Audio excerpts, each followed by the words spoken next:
Donc maintenant que tu sais comment acheter des crypto-monnaies, je vais te montrer lesquelles choisir et comment se constituer un portefeuille de crypto-monnaies afin de les faire travailler pour toi en les faisant fructifier.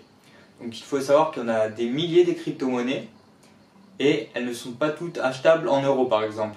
Donc la plupart du temps, il faudra passer soit par le Bitcoin, soit par l'Ethereum pour pouvoir acheter d'autres crypto-monnaies.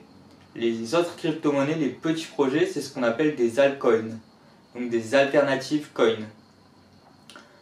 Je vais te montrer juste après quel site j'utilise pour analyser toutes ces crypto-monnaies. Personnellement, mon portefeuille de crypto-monnaies serait parti de la façon suivante. Donc j'ai plus de 90% en Ethereum, donc ça va être la monnaie mère. Il faut toujours avoir une monnaie mère dans son portefeuille crypto-monnaie qui permet d'avoir beaucoup de volume d'échange, qui est une valeur sûre, qui prendra de la valeur dans le temps et qui permet d'acheter d'autres crypto-monnaies. Donc moi j'ai choisi l'Ethereum. Il y en a qui choisissent le Bitcoin, mais clairement il a un faible potentiel d'évolution et sa technologie est dépassée. On le verra juste après. Donc moi je mise vraiment sur l'Ethereum. Pour moi il a un potentiel énorme comparé au Bitcoin, donc il n'y a aucune raison que je prenne le Bitcoin au lieu de l'Ethereum. Et ensuite les altcoins, donc c'est ceux qui vont me permettre d'investir en masternode intégral ou le stacking ou autre. Donc là, je vais te montrer. Voici le site CoinMarketCap. Donc c'est un site qui permet de référencer grand nombre de crypto-monnaies. On a en premier temps par exemple le Bitcoin, l'Ethereum, le Tether, le Ripple, etc. Donc on a les plus grosses au début, c'est classé par rang. On a le market cap, donc la capitalisation totale du prix des bitcoins, le prix d'un bitcoin, le volume d'échange en 24 heures. Et on a sa courbe graphique. Donc ce site permet de rechercher n'importe quelle crypto-monnaie. Par exemple, je vais mettre le Tezos, on en parlait tout à l'heure. Et il va nous indiquer plein d'informations. Donc sa charte graphique. Ensuite, en market pair, on va pouvoir savoir où l'acheter, sur quelle plateforme d'exchange il y a le plus volume d'échange pour pouvoir l'acheter. On va aussi pouvoir rechercher les dernières informations par rapport au Tezos, par exemple, dans Social. Et enfin, on peut en apprendre plus sur le projet Tezos, pourquoi le Tezos, pourquoi il a été créé, à quelle problématique il répond. Donc ce site est intéressant pour analyser un peu tous les projets où l'on souhaite avoir plus d'informations. Ensuite, je vais vous montrer Coin 360. Donc ce site permet d'avoir une vision globale des crypto-monnaies, un peu la part de marché de chaque crypto-monnaie. Donc le Bitcoin qui a une grosse part. Et ensuite, on peut voir que le Bitcoin sur sa blockchain s'attache le Bitcoin Cash. Hop. On a ensuite le BSV. Ici, on en a plein de petits autres. Et là, Pay 6 UBTC. Enfin bon, je les connais absolument pas toutes. Et de l'autre côté, on a l'Ethereum. Et là, tout à droite, on a les Ethereum tokens. Donc, c'est ce qu'on appelle des tokens ERC20. En gros, c'est une technologie de token. C'est la plupart des nouveaux tokens, des nouveaux coins, des alternatives coins. C'est les mêmes mots. Ils utilisent cette technologie-là, donc en proof of stake, le Link, le CRO, le BAT, et il y en a des dizaines et des dizaines. Bah, tenez, ils nous mettent ici en proof of stake, par exemple. Ça permet d'avoir une vision globale et de voir un petit peu l'évolution chaque jour, si c'est en rouge, si c'est en vert, etc. Donc en crypto-monnaie, il y a deux grosses technologies, on va dire. Il y a le proof of work et le proof of stake. Donc à l'origine, le Bitcoin, il a été créé en proof of work. Donc en fait, c'est la preuve de travail. C'est pour ça vous avez sûrement dû entendre parler de mineurs de Bitcoin, je mine du Bitcoin. En fait, c'est des particuliers ou des entreprises qui mettent à profit leur ordinateur. Le processeur informatique va checker les transactions en Bitcoin, valider et se prendre une rémunération. Donc ça, c'est le minage de Bitcoin. C'est le fait de valider des transactions et garantir une certaine sécurité de la blockchain du Bitcoin et de récupérer une récompense.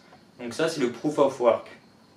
Ça nécessite un matériel informatique lourd, ça nécessite des coûts de transaction assez importants, enfin plus importants que sur l'autre technologie, et c'est un peu plus lent que le proof of stake. Ensuite, la seconde technologie, donc le Proof of Stake, ça ne nécessite pas de matériel informatique comme un processeur, etc. C'est juste un serveur en ligne qui va valider des transactions.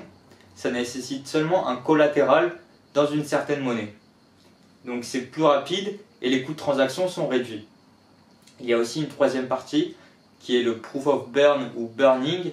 C'est le fait de brûler, de détruire un coin par exemple. C'est un peu plus complexe, c'est pas encore développé. Donc pour l'instant, les deux grosses technologies, on va dire, Proof of Work pour tout ce qui se rattache à la blockchain du Bitcoin. Après, il y a certains coins qui utilisent les deux, qui sont hybrides, Proof of Work et Proof of Stake.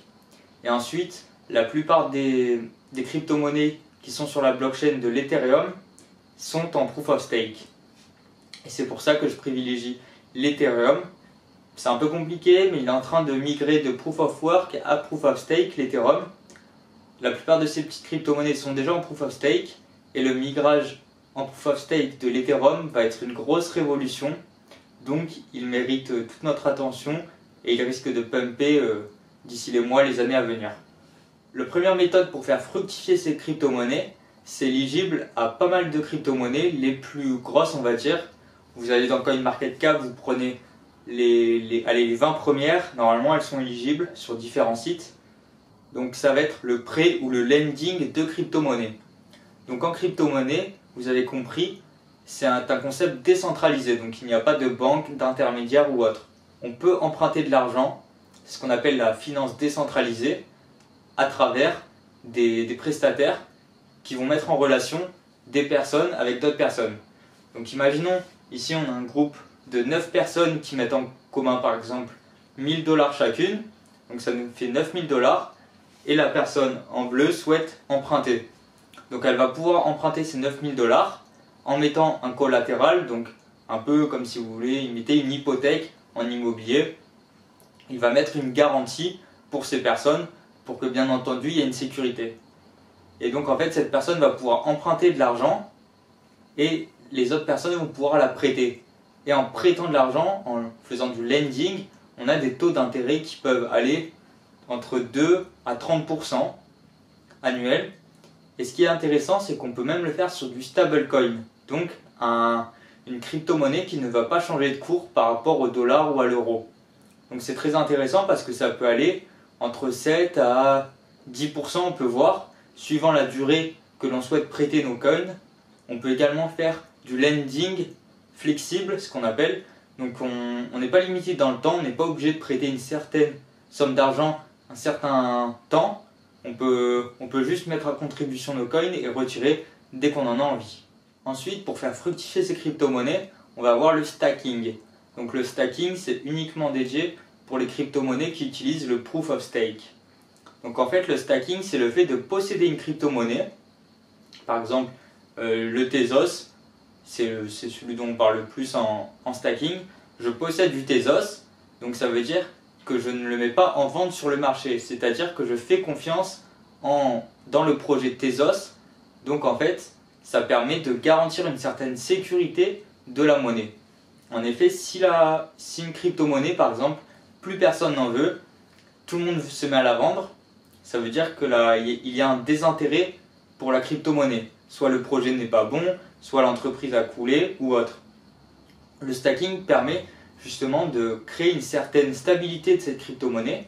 Par exemple, pour le stacking, il peut y avoir, on va dire, 60% de tous les Tezos qui existent qui sont stackés. Donc ça veut dire que plus de 60% des Tezos sont détenus par des personnes qui ne veulent pas les vendre. Donc ça garantit une certaine stabilité. C'est comme de l'or, ça va prendre de la valeur en le faisant stacker. Donc en fait, ça permet d'aider à la sécurisation de cette blockchain du Tezos. Et donc là, en rendement, on est entre 1 à 20-30%. On peut voir des projets qui vont rémunérer. Je vais vous montrer sur le site. Ils vont d'abord nous montrer les plus gros projets, les plus importants, on va dire. Ici, on a le prix d'un coin, d'une crypto-monnaie. Les rewards, donc ça c'est le ROI annuel en stacking. Donc voilà, on voit sur le Tezos c'est du 5,53, Cosmo 8,30, etc. Après on peut trier par reward par exemple.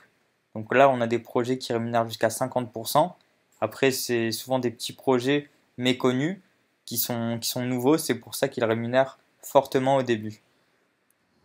Donc la troisième manière de faire fructifier son argent, ce sont les masternodes. C'est la manière que j'utilise le plus. Donc en fait, c'est un peu comme la façon d'un mineur qui va miner du Bitcoin sur une blockchain en Proof of Work. Les masternodes vont valider et sécuriser la blockchain sur une blockchain de Proof of Stake. Donc j'ai repris un exemple. On a une personne A qui souhaite envoyer de l'argent à une personne B.